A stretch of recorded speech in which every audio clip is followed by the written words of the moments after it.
Okay, so we shared in the last episode the 3 things that all of my successful friends have in common. You can go and watch that, and if you haven't, make sure you do.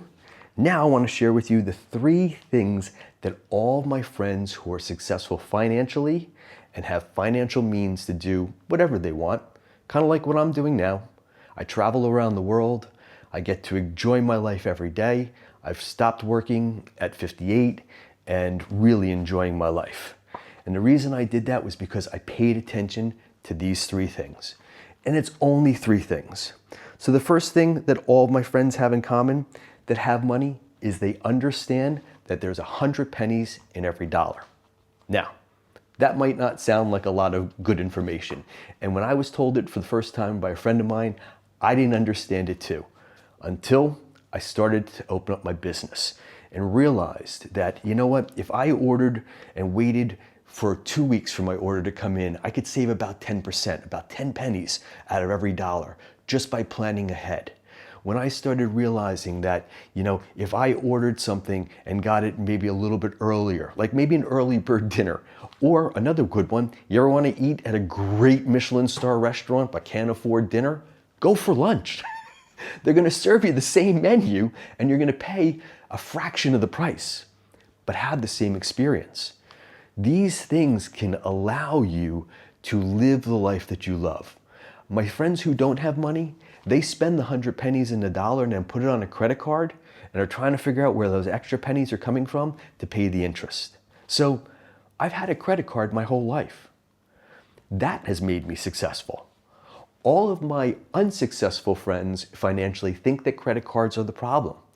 All of my friends who are financially successful go on vacation on the points that they got from their credit cards.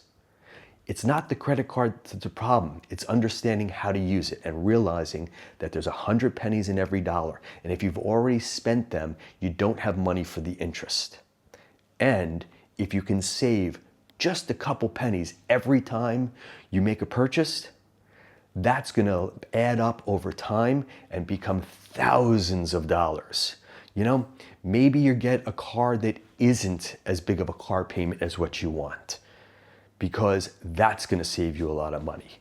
Maybe your apartment, you stay in one for a little bit longer, that's going to afford you some more money to buy a home rather than having a grand apartment that you wanted or all the amenities that you were looking for. There's 100 pennies in every dollar. We have always lived lean in life. We had the money to live bigger, but we didn't. And by doing that, I was able to stop working at 58 years old and live off investments and travel now around the world. Do I fly first class? No. Do I select an aisle seat in coach? Yes. Because we're on a 20-hour flight, that's a good investment. That's not an expense. And you know what? Let's go on to number 2. Because the second thing that all of my friends have in common who have financial means is they understand the difference between an expense and an investment. So let's talk about that. Taking a long flight for over 20 hours. I like to get up and be able to go to the bathroom when I need. I have kidney stones. So buying an aisle seat is an investment. If you're driving a car and you're commuting to work via train, like you live in New Jersey and you're going to New York City, or you're dropping off at mass transit someplace, you don't need a great car. If you have a $500 or $800 car payment for a car that's sitting in a parking lot all day, that's an expense. If you're a realtor and you have to have people in your car that you're selling multi-million-dollar houses to, now that $500 or $800 car payment, that's an investment, because you want people who have money sitting in your car and appreciating that the person that's taking care of them understands what money is. And having a great car shows that. If you need a high-end phone or computer, because that's going to allow you to create the things that you want. When I was younger, I was making $20,000 a year. And I bought a Mac 2VX in the late 80s and spent $5,000 on a computer and a printer and 4 megs of RAM. That's how expensive it was. A quarter of my salary before taxes. But you know what? I created a technique book because of it. And because I created that technique book, I went in and I got the job as the National Technical Training Manager for Wella for the US and Canada. And I asked why they hired me at 26. And my boss said to me, "You made a technique book on a computer at home." Yes, my investment of $5,000 got me a job that went from $25,000 at the time to $50,000. So I got a great return on my investment. I'll give you another good example.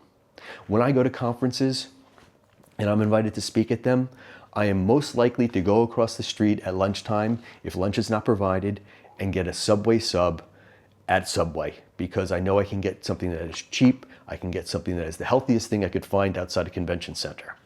But if a group of speakers say, "Hey, we're going to lunch at some fancy restaurant, would you like to come with us?" That's an investment.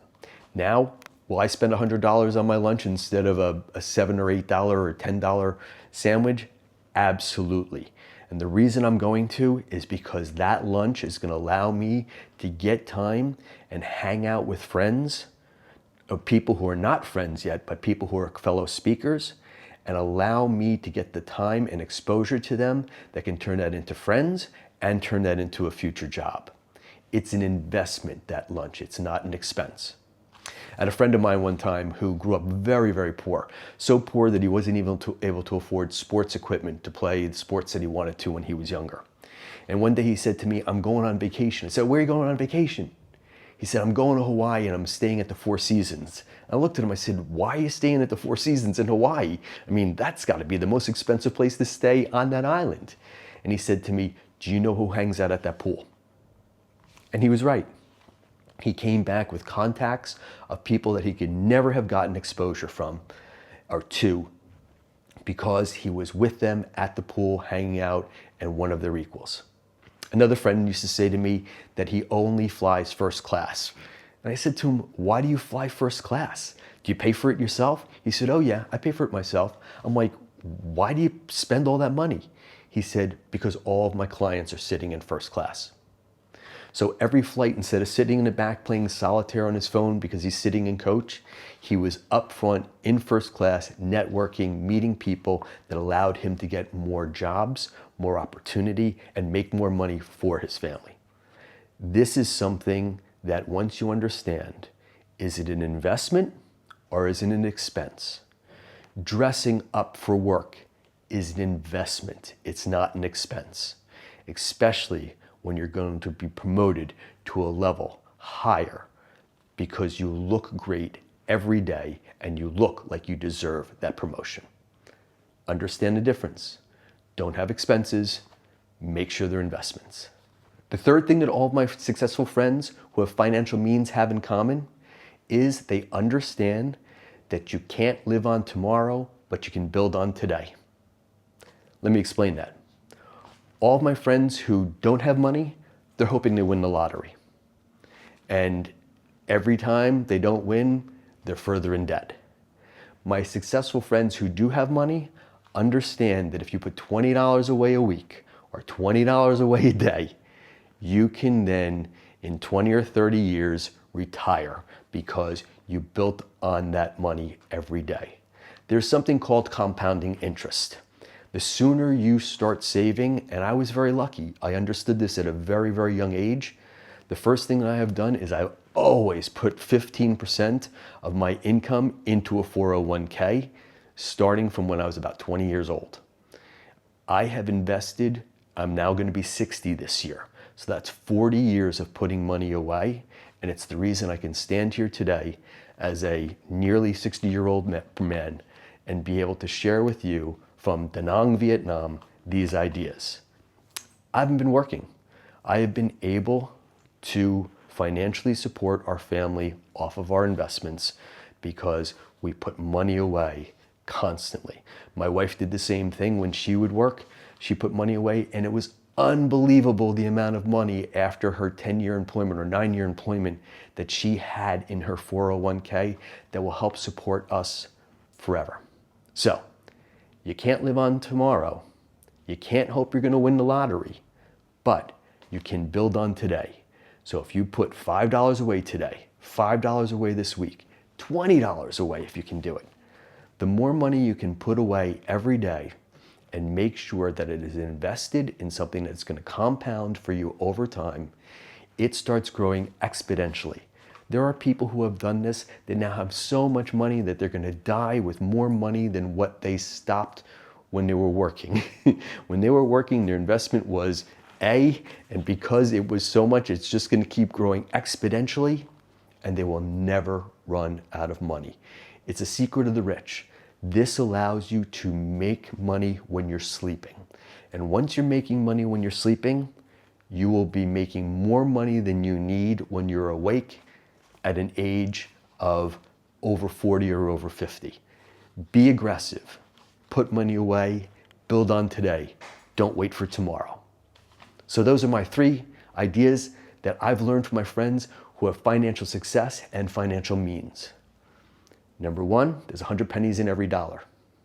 Number 2, understand the difference between an investment and an expense. And number 3, you can't live on tomorrow, but you can build on today. This is Patrick McIvor. More ideas from my book, 25 Things That You Can Create Success and Create the Life That You Love. Going to be sharing more and look forward to seeing you here again.